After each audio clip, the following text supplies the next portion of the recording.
Welcome, my little pets. You wandered back into my court. And tonight, I tune in to a live frequency. Yes, I have a little special treat for you. Yes, I do. You see, every once in a while, I can tune into something in the multiverse that's happening as we speak. Now, with that being said, that means the story is not finished, it's happening all at the same time. And that means we will be listening to multiple parts. This will be a chronicle of sorts. So, please continue to come back and support the channel and listen in to the rest of the story. This one is called Blood Marrow Chronicles.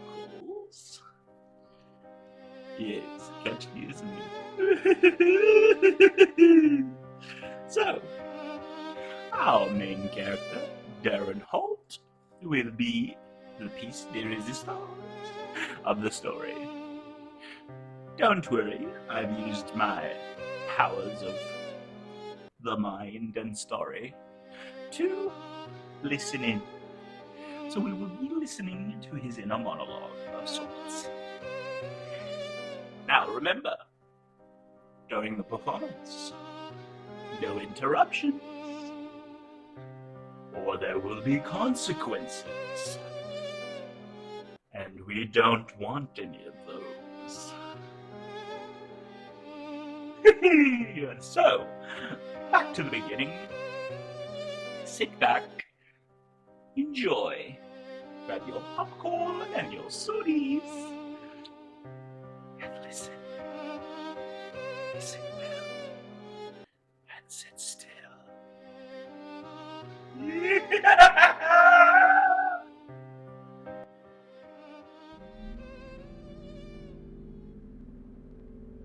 Tuesday was my last normal day of my life.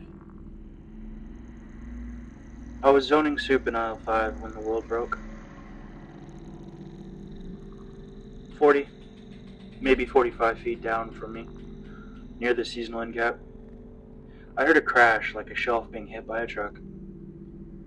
Soda cans tinked to the ground, and bags of chips went flying past the aisle. I leaned out. Bright store lights, oranges stacked like a weird modern art exhibit, a torn cardboard arch promising summer kickoff, and there, amidst the chaos, a man on his knees, in a drift of barbecue chips, hands splayed on the tile, head bowed like he'd dropped to pray.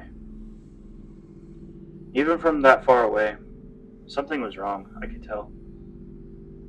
His skin looked plastic, like it was stretched too thin. It was taut, way too tight. The black veins underneath spiderwebbing everywhere, sharp and branching, like a map dripping with ink. His eyes, there was definitely something wrong with them. They weren't bloodshot. They were just red, like wet glass red. Martin was already on him. Red polo tucked in, radio on his hip like a deputy's gun. The manager's stride, quick, angry, and practiced. "Sir, you can't sit there. Let me help you up." The man raised his face toward Martin, his mouth open, jaw quivering. No words escaped him. Just ragged breath like air torn through a cold cloth. Then suddenly, he lunged. The sound that was heard will haunt me for the rest of my life. Teeth and meat. Ripping. Martin screamed and stumbled. Clutching his forearm, blood ran fast between his fingers, bright as the oranges.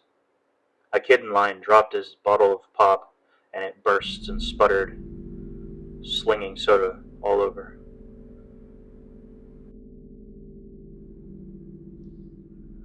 My legs moved before I thought. I slipped into the break room, let the door almost shut, and pressed my face to the wired glass. From there I could see the whole front like a diorama under bad light, and none of it could see me. That was me in my life, 99% of the time. Ghost-like, always in the background, unseen, unheard. But guess what? That can come in very handy when the world starts to end. Martin sat hard near the registers, panting, sleeve pressed to the wound. Call 911. Someone did. Hands shook, phone to the ear, eyes stuck on the man among the chips. He pushed himself to standing like his joints didn't belong to him, skin whitening while I watched, veins rising darker. The red in his eyes deepening, then cooling, like a brake light fading when the car dies. I knew stories. I'd argued weapons on forums at 3 a.m. with a bunch of grown men still living in their parents' basement. I'd saved tutorials on boiling ditch water in a soda can and rewiring treadmill motors as generators. All of that survival stuff. All of that apocalyptic information. None of it told me what to do with this. So, I did the only thing that I could think of. I stayed, and I watched the events unfold.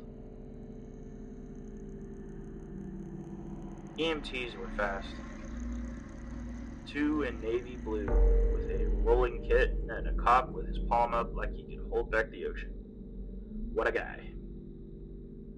Martin's voice trembled. It burns.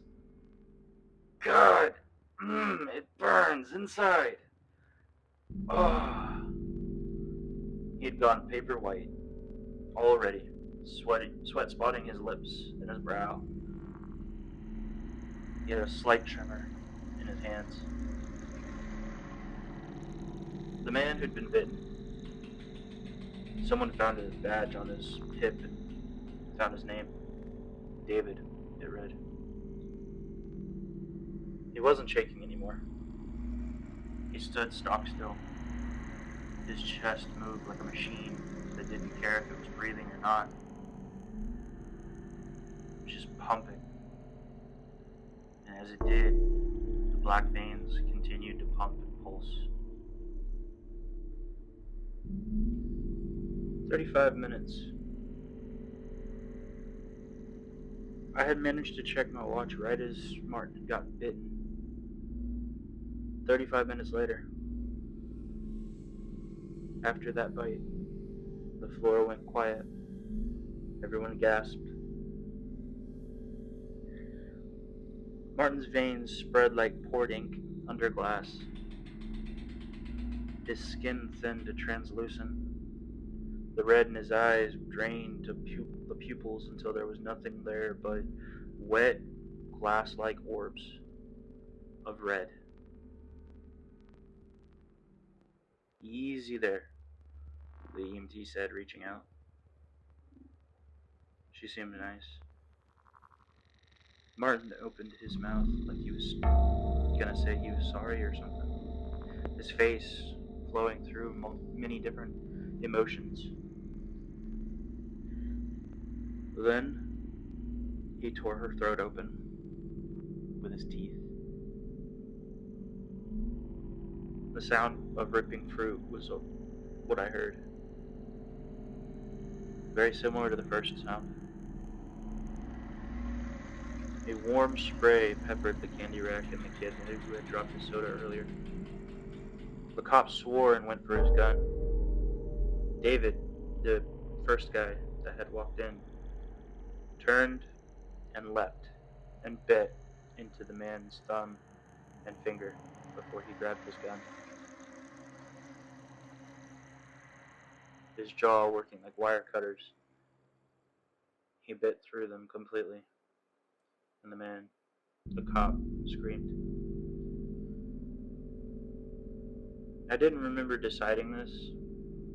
I don't remember how I got there. But suddenly, I was in the supply corridor, heartbeat thundering in my ears.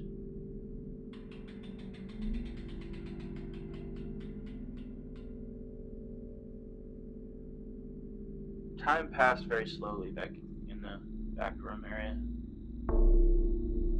I stuck myself behind a bunch of stock and inventory, pallets and boxes, and hid there, watching the time pass on my watch.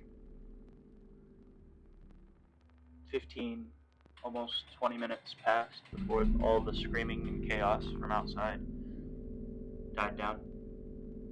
Based on the sounds, I can only assume that most people took off outside. There's probably still a few inside, but at that point I had started thinking about all the survival blogs I'd read, videos I'd watched, movies, all the prep I'd done. One thing was always common. You needed to be armed to protect yourself. So where to go? Sporting goods. For bad. You can't run out of a bat. You don't have to worry about ammo. So that's where I found myself. I crawled my cowardly self out of the little hidey hole that I was in and took off. Managed to make it all the way through the back areas of the store and out the little exit next to sporting goods to grab the heaviest metal bat I could find. The leather and plastic of the handle was rough in my hand, but it felt good. Firm. Deadly. Like a promise. Then, the lights flickered for a second, and suddenly, everything went dark and sounded like a movie. Blackout.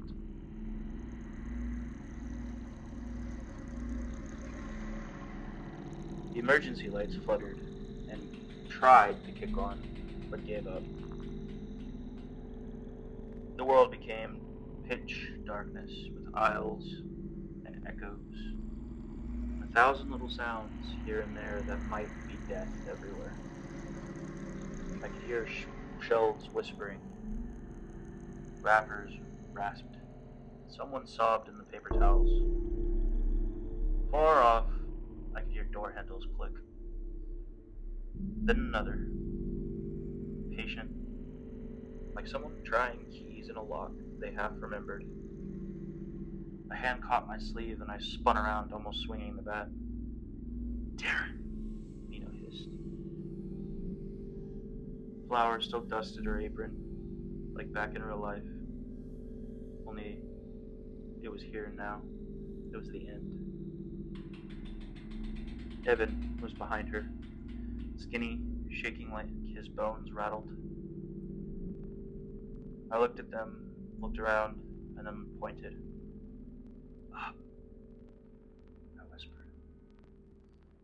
Top of the racks. Wholesale shelving. 20 feet high, cross-braced steel that chewed skin. We climbed. Mina ahead of me, Evan across the aisle. The bat clipped a beam and sang bright trader sweet sounds. I hugged it tight against my chest, begging it for silence. Below, soft feet, not shoes, but slapping the wet cleft of a foot against tile. The wet draw of breath. They rounded the far corner. We managed to make it to the top just in time, and we pressed ourselves to the plastic wrapped pallets at the top. Cases of toilet paper sticky with dust. My heartbeat thudded against the roll under my ribs. I held my breath so I wouldn't sneeze from all the dust everywhere. They moved like wolves that used to be people. Heads tilted one way, then the next, as if listening. One tested the office door I'd just come from. Click, click, gentle, as if the knob might be shy. They slipped away around the end cap. Mina leaned out, just an inch, trying to see where they went. As she did, the sweat and dust from everything on her palm slipped against the metal. She gasped and went forward. For a split second, everything was frozen and still. I dropped the bat, caught her wrist with both hands. Tendons burned, her nails raking my forearm. I mouthed to her, "Don't move." Pale hands came up from the dark before anything and locked on her ankle. She screamed. I shoved my fist into my mouth and bit down to cage the answering sound in my throat. Copper flooded my tongue. Tears just appeared as they yanked her down. They ripped her out of my hands like I'd never been holding her at all. She hit the tile once with a loud pop. Then the sound changed from person to meat. The shelf quivered under how hard they'd fed, wrestling against the bottom. Across the 10-foot aisle, I could see Evan. He could see everything down below. He made a noise. He couldn't keep it in. It was a mix of a whimper and a cry. Every head below snapped up.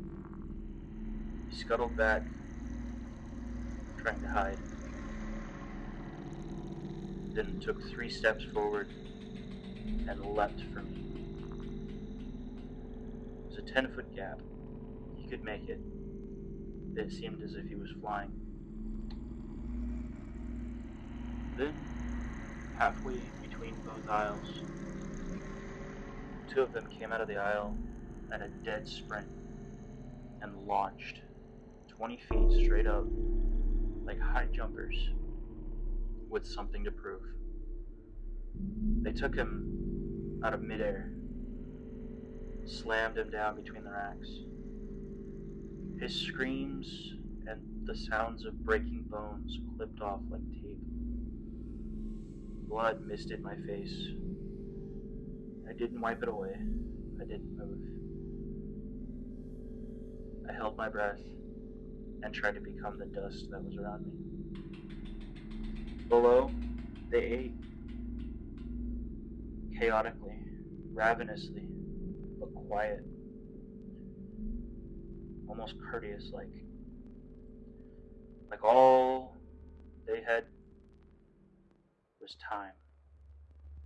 All night, and we had nowhere to go. I lay there until my jaw ached from biting my own hand. Mina didn't make another sound. Evan didn't either. Something padded near my dropped bat, tilted its head at the sound the metal made against the strut, listening for the idea of me. My phone buzzed once in my pocket. A red dot blinking. Voicemail. Mom. I closed my eyes and begged the air not to breathe too loud. They tested doors. I heard 3 click, 1 creak. Somewhere, a stockroom light flicked and went dark. They moved without hurry. Predators that had decided the pen was full. I stayed until the black turned blue at the edges, and doubt felt like morning. When I finally moved, my arm shook so hard the plastic crackled under me. I belly crawled toward the ladder side and found blood glazed on a rung. Mine or hers, I couldn't tell. I wiped my palm on my shirt and climbed down a page at a time.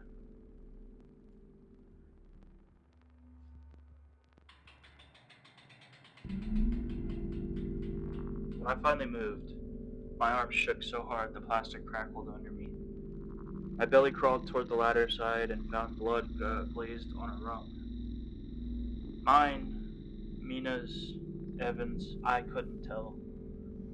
I wiped my palms on my shirt, wrapped bits of cloth around them, and then climbed down. Sporting goods again, I managed to find some gauze, some tape, a cheap headlamp that I did not turn on. I picked up the bat that I had dropped earlier. It felt heavier, and maybe I did too. Back in receiving, the back door had a broom handle through the bar. I eased it up, and the rubber gasket sighed like it was glad to be touched. But as I stepped into the alley and let the door fall shut behind me, it was the last bad idea I could make. It rang out, loud and obnoxious. I froze for a few minutes, but nothing happened. I could hear a few scratching sounds on the other side, but that was it. The alley smelled like wet cardboard and pennies. I had been working the night shift, and from the looks of it, it was still pretty early in the morning. Dawn wasn't a color yet, just the idea of one behind the clouds. Metal clinked, then again, then again. In a block beyond, storefront handles tested one after another with patient curiosity. It was the creatures. They were sweeping. I jogged. Not a runner's body, a survivor's brain though, and too many burritos. My breath sawed hard. The bat knocked my thigh. My lungs felt like they were on fire, and my legs did too. Chain link ahead with 6 feet and barbed wire at the top. I sighed, knowing this wasn't going to be fun, and tossed the bat over as I climbed. I found a small area of the barb that wasn't all that difficult to move aside, and managed to get through it, but as I came down the other side, it snagged on my forearm and tore a small chunk out of my elbow. With a sound I felt in my stomach, I dropped. I grabbed the bat and sighing and wiping away the blood and then slapped my sleeves over the cuts, but it kept coming. I ripped the shirt off and wrapped it around, then taped it with some of the tape and took off. A door opened somewhere down from me, and I could hear it staying open. Then the sound of sprinting, bare feet on concrete. It came and went between the buildings like a fish through seaweed. Knowing what was coming and doing the math, I ran. Survival was the only thing on my mind. The pain in my body was nothing. It didn't matter that I was overweight and my muscles ached and cramped. I wouldn't cramp if I was dead. So I welcomed the pain and took off. My arms pumped furiously, my legs burning with every exertion. Rounding a corner, I saw it. The fire escape was bolted to the brick like the last good idea I'd ever see. Bottom rung just out of reach of me, unless I could jump. And I jumped, and missed. Looking around, I saw some paint cans set up next to a garbage can.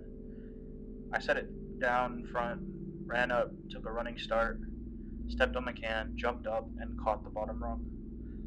Hanging there, my whole body weight on my arms felt like they were saw blades into my shoulders.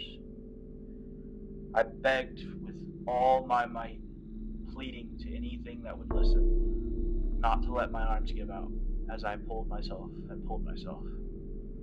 I managed to climb up 2, 3 long rungs and finally got a foothold, taking some of the weight off my arms. And it was like a sigh of relief. At this point, 3 shapes slid into the alley down below at the end and watched me with vicious hunger. Their eyes were like coins dropped into a black veil.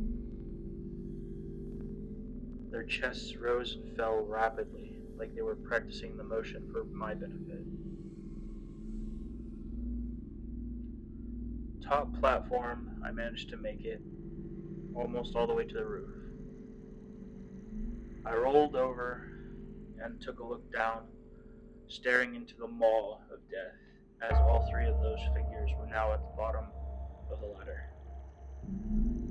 They took a step up onto the paint cans, and one of them snagged the ladder and began to climb. They were slow at first, also having trouble pulling themselves all the way up. The first one fell, but the second one started to get some traction and climb.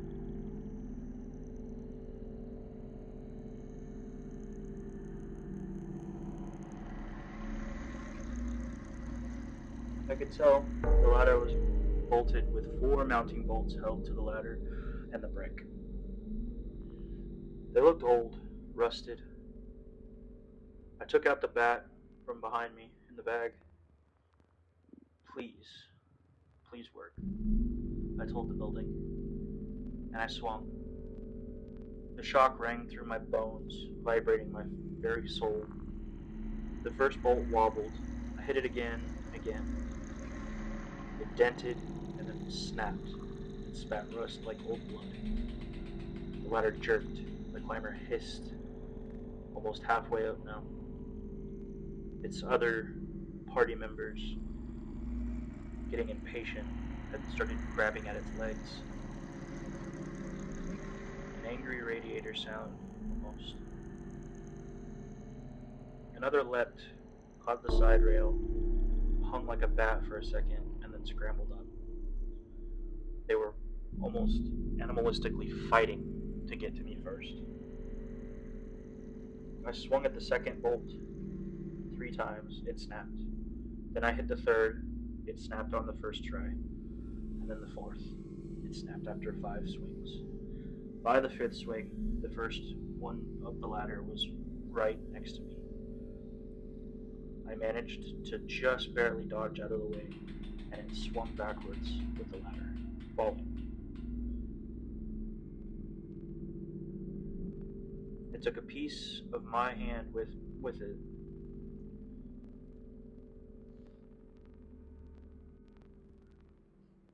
As the ladder ripped away, the metal of it caught a piece of my hand and tore.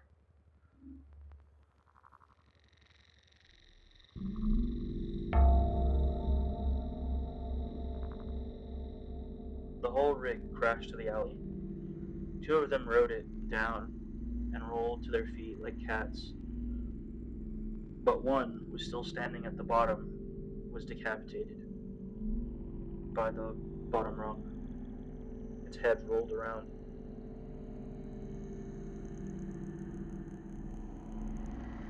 The others stared up at me as if I'd offer them a puzzle they would enjoy. My hands shook. I tore my uniform, the last remaining bits of it, into longer bandages and padded them with gauze. I wrapped them around the wound and taped my fingers with the patchwork. The tape tasted like dust and factory. The bat lay against my knee, like a sleeping dog waiting for a reason to wake. My hands looked like an arts and crafts horror show, but the blood was being contained. Tar paper, the vent housings, the edge where the world cuts off. That was this area of roof. I paced a small square until pacing felt like prayer. I ate 2 protein bars because the fear is a furnace and I wouldn't be the idiot who starved with the food in his bag. I drank half a bottle of water, argued with myself, and drank the rest because dehydration kills quiet.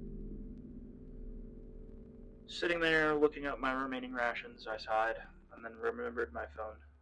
I pulled it out, my voicemail dot blinked. I pressed the phone to my ear, wondering. I could hear my mom's voice. It arrived in broken pieces, stitched with cogs. Dare? Darren? Sweetheart. Don't come home. Your father's. Sleeping? He's hot. Too hot, the news says 40 minutes. 30, don't come. Promise me you'll... Love you. Don't let them. I curled around the phone and let the roof take my sorrow. The stalkers below were silent and waiting, which was worse than the noise. Across the street, one climbed an interior handrail you could see through the broken windows. Smooth as a gymnast, efficient as an algorithm.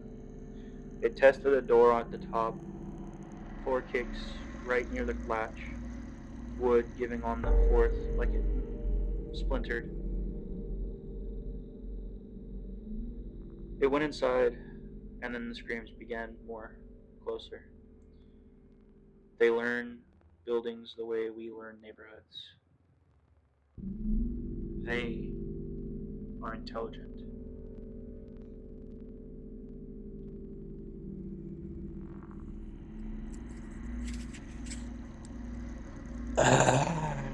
Tears and tape and a bat for a scepter.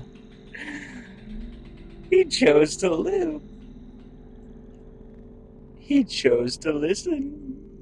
He chose to climb.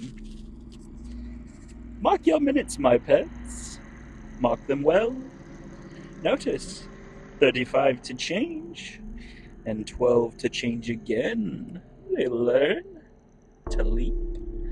They learn to hunt. They learn so much more. Hush now. Let him breathe. Let the stories keep speaking. And remember, no interruptions.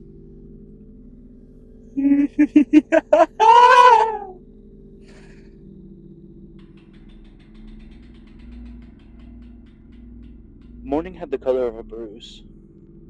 No birds, no dogs, just the sound of a sign squeaking 2 streets over, swinging with nothing to advertise. I crept to the edge and looked down. 3 stalkers in the alley still stood like mannequins, waiting. Dew jeweled all over their white skin. Near them were piles of I don't even want to know what. And I noticed that 2 of them that were more overweight the day prior now seemed built, more agile looking, thinned out, almost as if overnight they became Olympic swimmers or something. One of them looked up. It smiled, too wide, like it was trying out the idea of being friendly as a means of luring me in. Then it stepped back into the shade of the awning. Not a fear or an allergic reaction to the sun, more of a better vantage point, a smarter play, easier to hide and hunt from the shadows. Pulling back, I decided to say, screw it. Dada, would keep me sane. All those years studying IT to try and get into a professional job, my brain worked the same way, so that's what we would do. T, standing for time after exposure, equals 35 minutes. That is rage, bite, first mutation. T plus 12 hours equals stalker. White skin, black veins, black eyes, and a lean build with pack tactics and can open doors, leap 20 feet or more, and is extremely patient. I glance down at the still waiting triplet group down below. If they were software, this would be considered patch 1.1. Sighing, I think back on my good old days, just sitting in a library studying. Then an image pops into my head. I pictured Nate, middle school best friend, adventure kid, always the wild child. His dad had a binder fetish for bunkers. Grainy PDFs, concrete receipts, diagrams for vents and blast doors. The man was obsessed with building bunkers. Not doomsday level prepper style, but he just enjoyed it. He said he was more like a hobbit, enjoyed being underground. Last I'd heard, they were going to pour some concrete out near the old quarries. A rumor is better than a roof, but roofs are better than roads today. There's no way in the world I'm going back down to the street at the moment. I'll have to find a better way. For now, I need to stay put, take stock of myself, and figure out how I'm going to get to Nate's. I unwrap my bandage. Fresh blood with some of it drying. No streaking, no rancid heat, no spiderwebbing black veins. Thank God. That would be the last thing I need right now. Being infected, turning into one of those creepy things. I rewrap it, being sure to soak some of my bandages in some of the rubbing alcohol I managed to snag while I was at the store. Sterilized for now. Hopefully that'll keep any outside infection at bay. Looking around at the ramshackle bits and pieces on this roof, I sigh. Walking over, I find an AC. Looks like it's junked out. I manage to rip it apart and take parts out of it. The mesh lining from the outside, a few of the internal components. I shove a few in my bag, but take the mesh lining and a paint can that's been sitting up here for God knows how long, and make a small little tiny stove out of them. I found a unused bird's nest nearby as an accelerant, and I just ripped up a few pieces of paper and put it together with that, and a few pieces of wood. I learned how to do this at 3 in the morning while I was watching YouTube tutorials about this, and the worst monster I had to worry about was rent. During my search, I managed to stumble across a shallow rooftop puddle. It looked horrible and scary, and like I might just get salmonella from just touching it, but it's what I got. So I scooped it up in an aluminum sign that said customers parking only, and started to boil it. It tasted awful, like copper coins, but it was honestly a good decision. Scanning across, I could see across the street into one of the other buildings. The windows were shattered. Inside, I could see a stalker test a locked office door. He had what looked like a credit card shim. It watched the latch while it pulled back and forth, memorizing each time it failed like a step to skip next time. That's when a new tinge of fear shot up my spine. They don't get bored. They collect information. They get smarter. They learn. So I'm going to have to learn too, and collect as well. Water, calories, maps and studying of the city, ways across this vast openness without being seen. And if anyone could do it, it's probably me. Twice that evening, I almost made the stupid mistake. Once for a water bottle that fell and lodged on a ledge below, glinting like a miracle. I saw it from my vantage point. Only a good, I'd say, 20, maybe 25 feet away from me. I couldn't do it. One more time, because my human brain was becoming a traitor. I had to focus on the math and the statistics and survival, but it kept turning back to my parents and my friends, whispering depressing things like, they're gone, they're dead, they're one of these creatures. I shoved those thoughts aside with anger.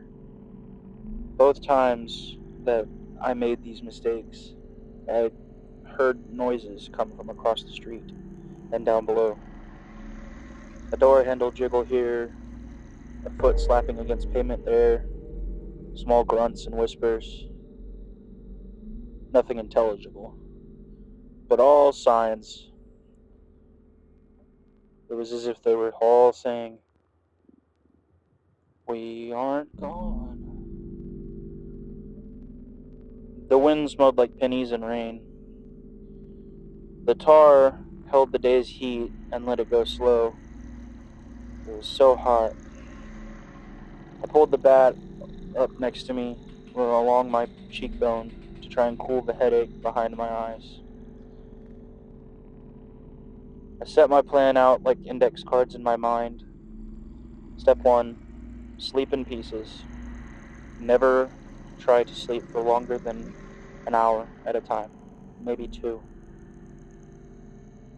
Step 2, at dawn, check roofs for a path that doesn't touch ground. Scope out as far as you can. Step 3, if none, move at gray light to Nate's house. Quiet, back streets, fences, alleys, the works. Make it as difficult to figure out where I am as possible. Step 4, avoid big roads, big houses, all of that. Those were dead ends, literally.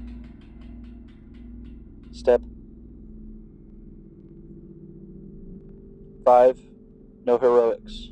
Don't be heroic at all. And step 6, don't go home. I can't afford to go home. It's too painful. If I did, honestly, I don't think I could survive anymore. I think I'd probably just let the end happen. Tears rolled down my face as I looked up at the sky, and I told it, I'm sorry. I told the bat I needed it. I told myself I would not dream. I would not think about any of that. But I did. And every dream had the sound of a ladder coming loose.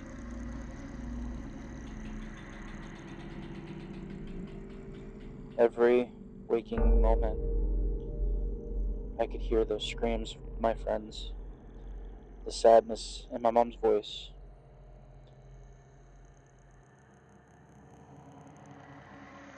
This was the end of times. This was my last normal week, and it was all over. And there he lies. Bat for a crown, tar for a throne. Ah. Count with me, my pets. Not in bodies, but in the time it takes to make those bodies angry. Yes, the minutes between a bite and a rebirth. The minutes between a climb and a fall. Oh, he thinks of bunkers. He thinks of friends. And he mistakes the roof for safety. Something tells me it's not going to be for long. Who knows? But never fear, the story is not finished. It will be told with only minor interruptions. The frequency has been shifting and I have lost contact with it. But do not worry, do not worry. It will be back again soon. Just wait. So for now, if you enjoyed, please leave a like and subscribe. Yes, please do. You can come back. For now, that will be all. I am so glad you enjoyed yourself at my court. I loved feasting on your fears and your entertainment. That is all for tonight, my pets. Ta-ta for now!